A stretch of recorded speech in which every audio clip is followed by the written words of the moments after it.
Nous sommes à Gromont-Dolé-Gourbert où nous travaillons avec l'association Trivaldec sur un projet de façon à ce que toutes les personnes qui se trouvent entre Goyave et Vieux-Habitants, zone où il y a eu la problématique du chlordécone, puissent produire des ignames propres, sans pesticides. Et c'est ainsi que l'association Trivaldec a mis au point en fait des composteurs à partir du recyclage des palettes. Et c'est là en fait que m'est venue l'idée de faire des ignames, des malangas, des patates douces à partir de ces boîtes à compost. Donc il y a l'avantage d'être aéré, ce qui permet donc aux micro-organismes qui se trouvent dans le compost de pouvoir se développer et de pouvoir retransformer justement les éléments organiques qu'on met dans ces boîtes. Donc, plusieurs avantages de ce système. Alors, un système pour produire propre. Deux, un système où la personne s'implique parce qu'en fin de compte, dans toute cette problématique du chlordécone, on n'implique pas les personnes. On leur dit qu'il ne faut pas manger des tubercules de chez vous, mais sans proposer des solutions. Alors, à mon avis, ce qu'il faut, c'est apprendre les gens à faire du compost et surtout à utiliser le compost qu'ils font justement pour produire des ignames, des malangas, des patates douces.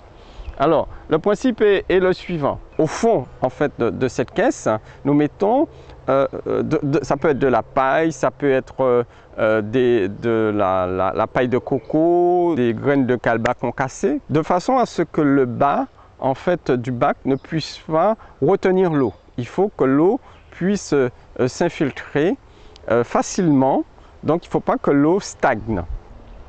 Ensuite, nous mettons un petit peu de compost déjà dégradé, de la paille, un petit peu de compost, et là on dépose nos plants d'igname.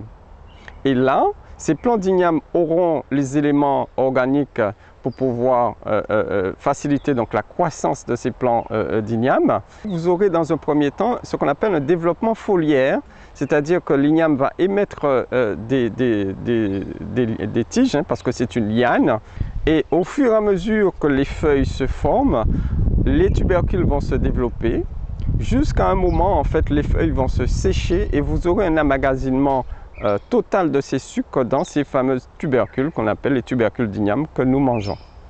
Donc ça se passe très bien.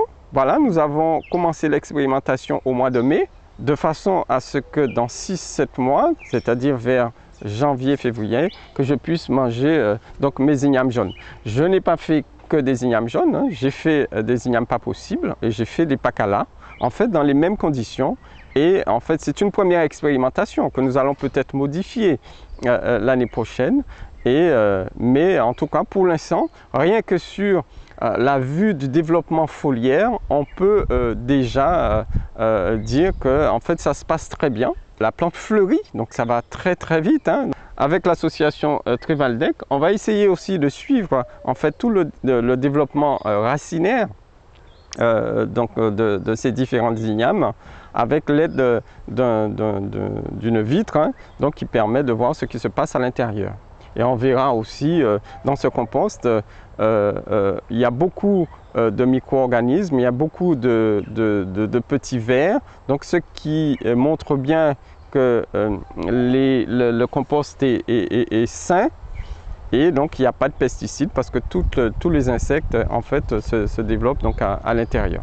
Donc, c'est une belle expérience qu'on doit encourager. Ça va tout à fait dans le sens du programme JAFA. Donc, permettre aux personnes qui ont des jardins familiaux de pouvoir manger ce qu'il y a dans leur jardin et de façon le plus propre possible, tout en apprenant à faire du compost et faire des cultures à partir de ces composts.